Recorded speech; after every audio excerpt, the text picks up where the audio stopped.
अस्सलाम नाज़रीन, programme sycon के नए एपिसोड के साथ मैं हूँ आपकी होस्ट शान अतीक। नाज़रीन, कहते हैं कि जिंदगी के हवाले से ये कहा जाता है कि आपके लिए जो जिंदगी कॉम्बिनेशन लॉक की तरह होती है कि इसमें राइट नंबर राइट ऑर्डर में तलाश करना आपका गोल और आपका टारगेट होता है। अगर आप ये राइट नंबर राइट ऑर्डर में तलाश कर लेते हैं तो आप वो कुछ पा सकते हैं जो आप चाहते हैं हासिल करना।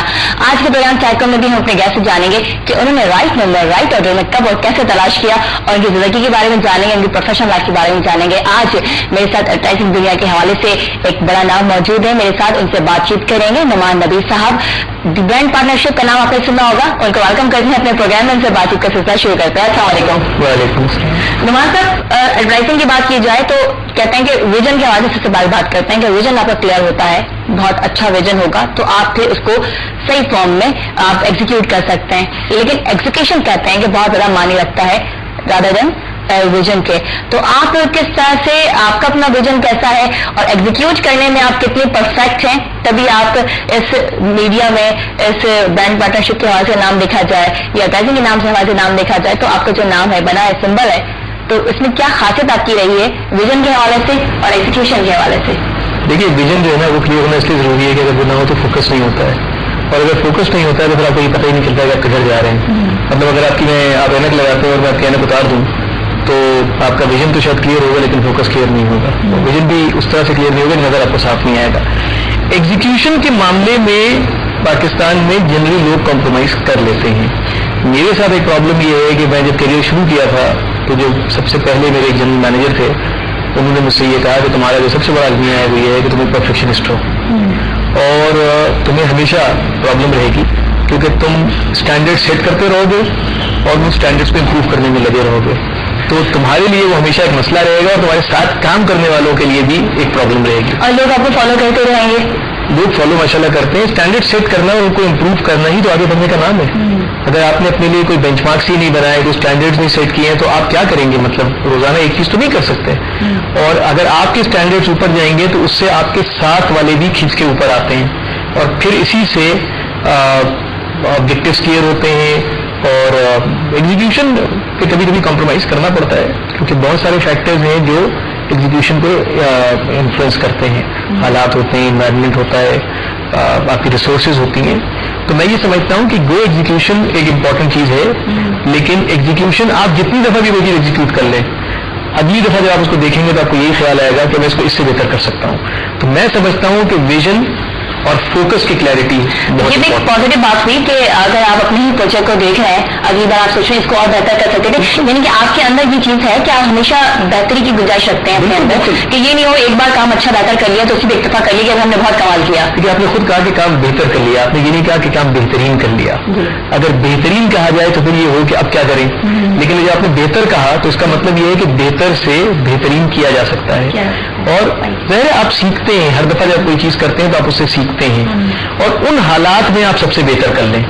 असल चीज ये है कि अगर आपका विजन क्लियर है और आप फोकस्ड हैं तो आप उसको उन हालात में बेहतरीन एग्जीक्यूट कर लें। अब प्रॉब्लम ये होता है कि जब लोग फोकस नहीं होते हैं तो वो कंफ्यूज हो जाते हैं और वो सारा कुछ एग्जीक्यूशन पर डाल देते हैं।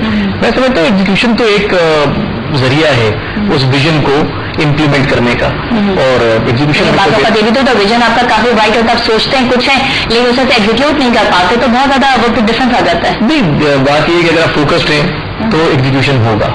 मतलब ये कि ये नहीं हो सकता कि आपका विजन क्लियर है, आप फोकस्ड हैं और एग्जीक्यूशन जो है वो बिल्कुल मुख्तलिफ हो जाए। थोड़ा बहुत 19-20 हो सकता है क्योंकि एग्जीक्यूशन में आप अकेले नहीं होते हैं और एग्जीक्यूट करने में अक्सर आपके इर्द गिर्द के लोग होते हैं। जरूरी नहीं है कि वो भी 100% आपकी तरफ फोकस्ड हो और उनका विजन भी उतना ही क्लियर हो। तो विजन में सबसे इंपॉर्टेंट चीज ये है कि आपको वही विजन ट्रांसलेट करना पड़ता है अपनी टीम में। जब पूरी टीम का एक विजन होता है और आप एक सिंगल माइंडेड फोकस सबको देते हैं कि हमें ये करना है, ये हमारा ऑब्जेक्टिव गोल है, ये हमारा विजन है, ये हमारा फोकस होना चाहिए, इसके इर्द गिर्द की जो चीजें हैं उनको इग्नोर कर दीजिए। तीनों का साथ नहीं चलते हैं, इनसे बात करेंगे, लेकिन आपके करियर के हवाले से बात करते हैं। 1983 में आपने अपने करियर का आगाज किया जी। तो अब जो 82 में आपकी फर्स्ट जॉब 82 में ही रही? बिल्कुल।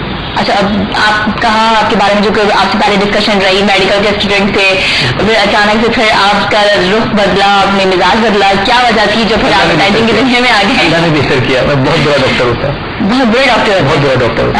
आपने सोचा कि भाई मरीजों को बचा लिया जाए? मैं बहुत बड़ा डॉक्टर होता कि मेरा नहीं ख्याल है कि मेरा मिजाज था मेडिसिन का, گو کہ میرے جو قریبی ترین دوست ہیں ان میں اکثریت ڈاکٹرس کی ہے، تو ظاہر میرے ساتھ کے پڑھے ہوئے ہیں. ڈاکٹر بننے کا مجھے کوئی ایسا اشتیاق نہیں تھا، شوق نہیں تھا. زبردستی بنایا جا رہا تھا. ہاں، کیونکہ اس زمانے میں جو اچھے اسٹوڈنٹس ہوتے تھے وہ انجینئر بنتے تھے یا ڈاکٹر بنتے تھے، دو چیزیں بنتے تھے وہ. تو آپ کو انٹر میں خیال آئے گا بچے اسٹوڈنٹ نہیں ہے؟ نہیں، میں انٹر میں اللہ میاں کوئی خیال آ گیا کہ اس کو بچا لو، اچھا. اور میرا سیکنڈ ایئر میں ایکسیڈنٹ ہو گیا گاڑی کا، اس کی وجہ سے پھر میرے اتنے نمبرز نہیں آئے کہ میں میڈیسن میں جاتا. اور پھر ایک کوشش کی گئی آرمی میڈیکل کالج کے لیے، لیکن وہ بھی اتفاق کی بات ہے کہ وہاں بھی داخلہ نہیں ہوا. اور اس طرح پھر میں نے وہ ارادہ ترک کر دیا، اور میں نہیں سمجھا کہ اللہ تعالیٰ کو منظور نہیں تھا، کیونکہ اتنا آؤٹ اسٹینڈنگ میرا کیریئر تھا ایکیڈیمک. اس کے بعد اچانک یہ چیز ہو جائے اور میرا میڈیسن میں داخلہ نہ ہو، تو میں نے کہا یہ شاید اللہ میاں کو منظور نہیں ہے اور مجھے اس کو پرسیو نہیں کرنا چاہیے. ینگ لائف تھی، اور ایسے موقع پر جب اس طرح کے جو حالات واقع کا سامنا کرنا پڑ جاتا ہے تو اس وقت، کیونکہ ابھی تو آپ جان سکتے کہ آپ ایک باس ہیں، اتنی بھاریں آپ دیکھ چکے ہیں، آپ نے اپ اینڈ ڈاؤن دیکھے ہیں، تو آپ ڈیسیجن لے سکتے ہیں، آپ سمجھ سکتے ہیں کہ ہاں اس طرح کے ہو رہے تھے حالات اس زمانے میں. اس وقت بھی اپس اینڈ ڈاؤنس دیکھ چکا تھا، ہم اپس اینڈ ڈاؤنس دیکھ چکے تھے، اور ان اپس اینڈ ڈاؤنس کو دیکھنے کے بعد میں نے بہت کچھ سیکھا تھا ان اپس اینڈ ڈاؤن سے. اور میرے لیے کوئی چیز بڑی چیز نہیں ہوتی تھی.